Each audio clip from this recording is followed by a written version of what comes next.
Most welcome to Historiespanarna, History Consens, and where an ambush could come any time. That is, this time we owned the US Brown Water Navy down the waterways of South Vietnam. The core river force during the Vietnam War was operated by the US Navy and its sailors. Patrol boats, armored troop carriers, monitors, alpha boats, and helicopter support units.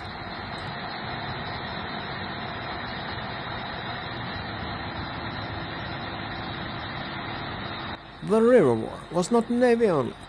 The US Army worked closely with the naval river units being transported in the Delta, fighting from the boats and conducting ground assault. The Republic of Vietnam Navy was also deeply involved in the river operations, operating their own patrol craft, manning security posts and escorting convoys.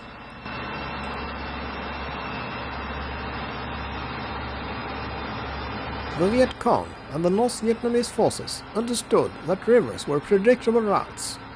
Patrol boats had to move through narrow waterways, bordered by jungle, mangroves, villages, and concealed firing positions.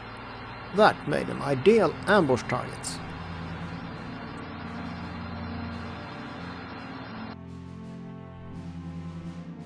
Typical ambush tactics included hidden machine gun nests along riverbanks, recoilless rifles and RPG attacks from concealed positions, mines and command-detonated explosives planted underwater along banks, crossfire kill zones where boats entered narrow bends, snipers firing from tree lines or huts, night attacks during low-visibility patrols. One reason these patrols became famous is that the fighting was extremely close range. Engagement sometimes happened at distances under 50 meters. Crews could often see muzzle flashes and enemy fighters on the banks. A common ambush sequence worked like this. Patrol boats entered a narrow canal. The lead boat triggered enemy fire. RPGs target the engines and exposed gunners. Automatic weapons opened from both banks simultaneously. Viet Cong forces tried to disable the first and last boats to trap the patrol. US crews adapted quickly. River patrols often responded with heavy 50 cal machine gun fire, grenade launchers, napalm or air support requests, helicopter gunship support, aggressive, charge through the ambush tactics instead of stopping.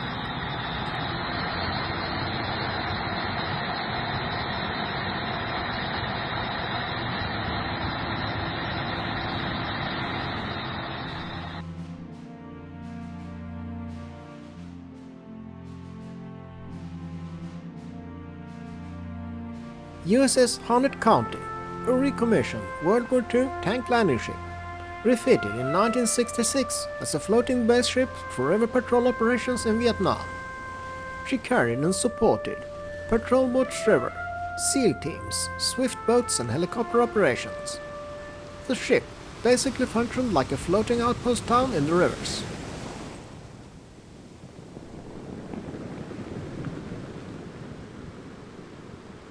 These kind of ships often had bunk rooms for hundreds of sailors and soldiers, kitchens and mess halls, machine shops, ammo storage, medical facilities, helicopter pads, and floating piers for PBRs and assault boats.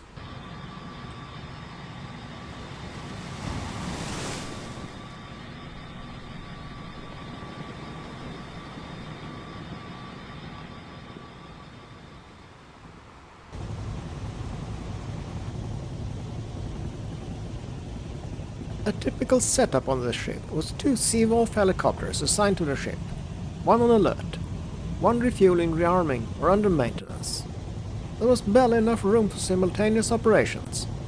One source specifically notes how tight the deck arrangement was with 2 Hueys on board. The helicopters were critical because river patrol boats were vulnerable to ambush from concealed riverbanks.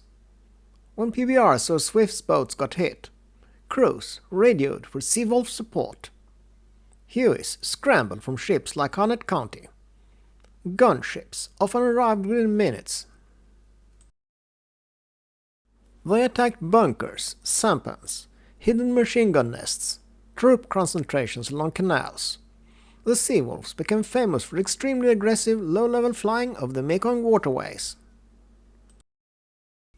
The Seawolves frequently flew multiple combat sorties per night, took fire from riverbanks, conducted medevac extraction under fire, supported isolated outposts.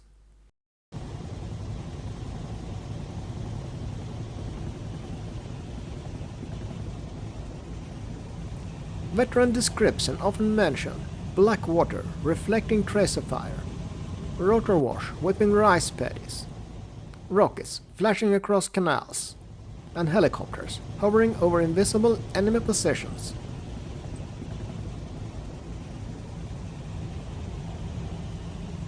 One reason the Seawolves stood out was their night flying. The Viet Cong often moved supplies at night through canals and tributaries. The helicopters hunted boat traffic, escorted patrol craft, illuminated targets, attacked ambush positions in darkness. Night river flying was extraordinarily dangerous. Almost no visual horizon, bad weather, tracers coming from the tree lines, narrow waterways, wires and obstacles. The helicopters and patrol boats worked as one integrated force. A standard riverine support package could include 10 PBRs, 2 Seawolf gunships, a SEAL platoon, support crews aboard LST. The helicopters gave the patrol boats overwatch, rapid fire support, reconnaissance ahead of bends in rivers, casualty evacuation. Without air cover, the PBRs were much more exposed.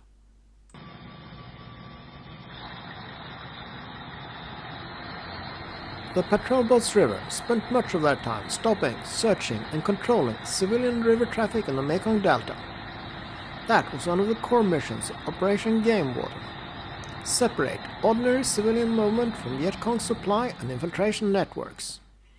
A common, daytime search procedure. One PBR covered from a distance. Another approached the suspect craft. Gunner keep their 50 cal machine guns trained on both the boat and the nearby tree lines. Crew ordered everyone to show their hands.